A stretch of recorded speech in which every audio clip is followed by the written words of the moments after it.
तो आप लोगों की हाई डिमांड पर आज मैं लेकर आई हूँ the boy who broke the bank का एक्सप्लेनेशन वीडियो। ये एक बहुत ही मज़ेदार स्टोरी है। इसमें ऑथर ने बहुत ही बेहतरीन तरीके से दिखाया है कि कैसे अफवाहें यानी र्यूमर्स जंगल की आग से भी ज्यादा तेजी से फैलती है और ये अफवाहें कैसे किसी की जिंदगी बर्बाद कर सकती है। ये था पूरे चैप्टर का शॉर्ट रिव्यू। अब हम बात कर लेते हैं इसके ऑथर के बारे में। इसके ऑथर है रस्किन बॉन्ड। ये इंडिया के एक बहुत ही फेमस और बिलव्ड ऑथर है। जब ये छोटे बच्चे थे तब इन्हें पढ़ना बहुत अच्छा लगता था। इन्हें कुछ ऑथर्स के द्वारा लिखी गई बुक्स काफी ज्यादा पसंद थी, जैसे रुडयार्ड किपलिंग और भी कई सारे। इन्होंने अपना पहला novel the room on the roof 1956 में लिखा था, जब ये मात्र 17 साल के थे। इन्हें इनकी एडवेंचरस स्टोरीज के लिए खास तौर पे जाना जाता है और ये देहरादून से बिलोंग करते हैं। इसमें 3 मेन कैरेक्टर्स हैं। पहला है नाथू। ये एक स्वीपर बॉय है, यानी झाड़ू लगाने वाला। दूसरे हैं सेठ गोविंद राम। ये एक स्मॉल लोकल बैंक के ओनर है। तीसरा है सीताराम। ये एक धोबी का बेटा है। तो आइए अब शुरू करते हैं इसे।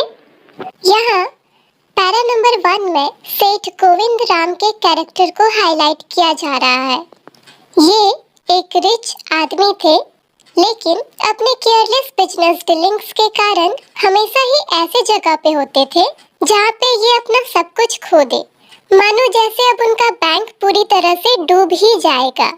तो नाथू बैंक की सीढ़ियों पे झाड़ू लगा रहा था और अपने आप से कुछ बड़बड़ाए जा रहा था। वो बहुत ही तेजी से और केयरलेस तरीके से झाड़ू मार रहा था।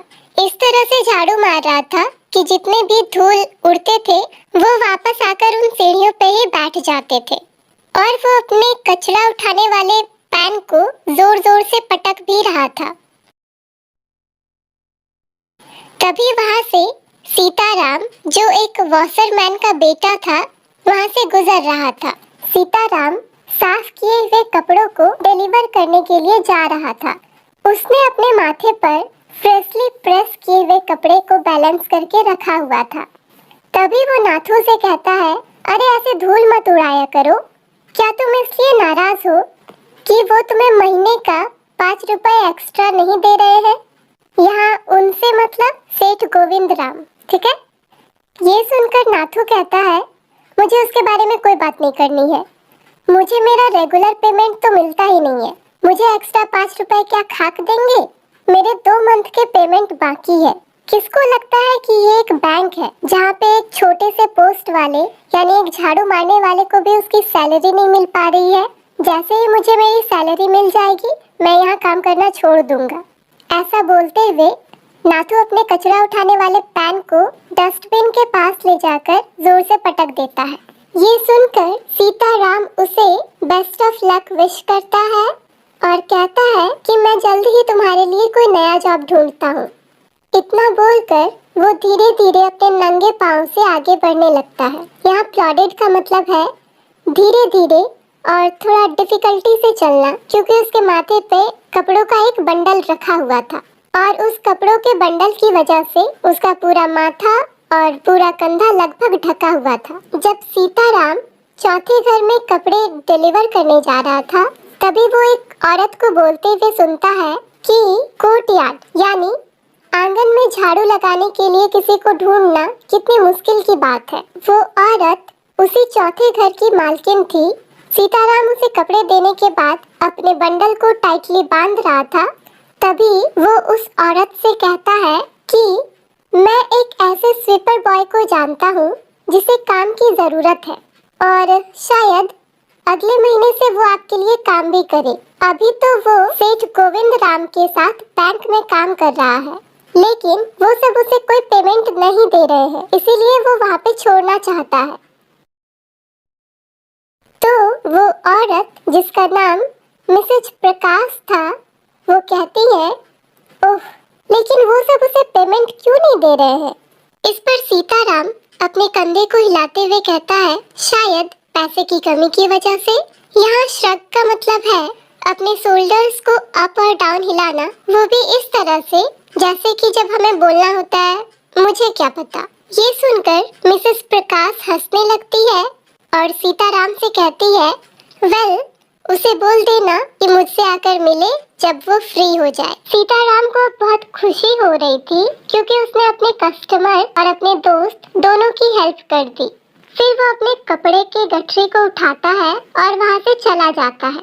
फिर इसके बाद मिसेस प्रकाश कपड़ों की दुकान पर ऐसे ही घूमते हुए जाती है और वहीं पे कोई क्लॉक टावर होगा, उसी के नीचे एक टैमारिंड का पेड़ था, यानी एक इमली का पेड़ था। उस पेड़ की छांव में मिसेस प्रकाश को अपनी एक फ्रेंड दिख जाती है जिनका नाम मिसेस भूषण था। वो धूप से बचने के लिए उस पेड़ की छांव के नीचे खड़ी थी।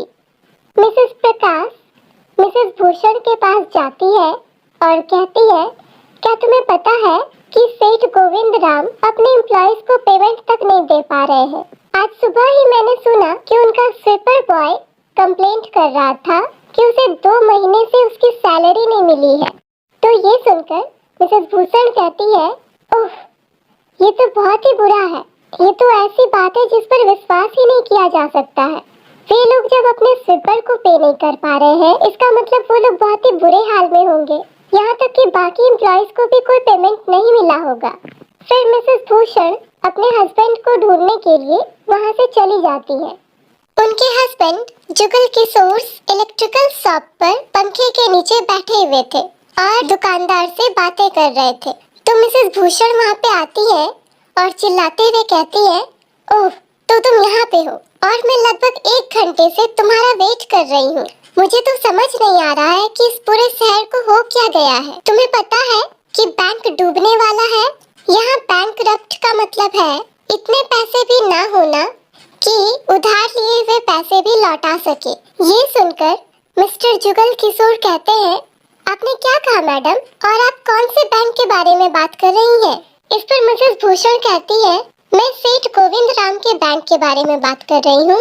मैंने सुना है कि वे लोग अपने एम्प्लॉइज को कोई पेमेंट ही नहीं दे रहे हैं, वो भी लगभग 3 महीने से।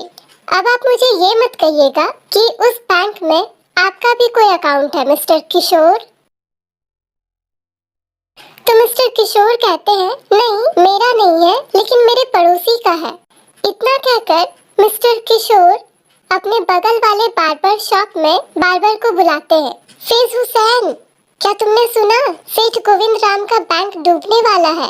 अभी भी वक्त है, तुम जाकर अपने पैसे निकाल लो। फेज हुसैन, जो एक जवान आदमी के बाल काट रहा था, वो ये बात सुनकर इतना हैरान हो गया कि उसके हाथ कांप गए और उसके कस्टमर के राइट ईयर पर एक कट आ गया। यहाँ निक्ड का मतलब है गलती से कट जाना, जब हम अचानक से किसी इंसिडेंट के बारे में सुनते हैं। वो कस्टमर दर्द से और चिंता से चिल्ला उठा। तो दर्द किस लिए? उस कस्टमर का कान हल्का सा कट गया था जिस वजह से उसे दर्द हो रहा था। और डिस्ट्रेस किस लिए? क्योंकि उसने जो न्यूज़ सुना वो सुनकर वो बहुत ज्यादा आश्चर्य और अनहैप्पी हो गया। उस कस्टमर के नेक के एक साइड पे सेविंग करना अब भी बाकी था, लेकिन तब भी वो जेंटल आदमी अपने कुर्सी पर से उठता है और भागता हुआ एक जनरल स्टोर पे पहुंच जाता है जहां पर एक टेलीफोन था। वहां जाकर वो सेठ गोविंद राम का नंबर डायल करता है, लेकिन सेठ घर पे नहीं थे। तो वो कहाँ गए थे? आखिर सेठ जी गए कहाँ थे? इसका जवाब मिलेगा आप लोगों को अगले वीडियो में। इस वीडियो में बस इतना ही। Thank you for watching.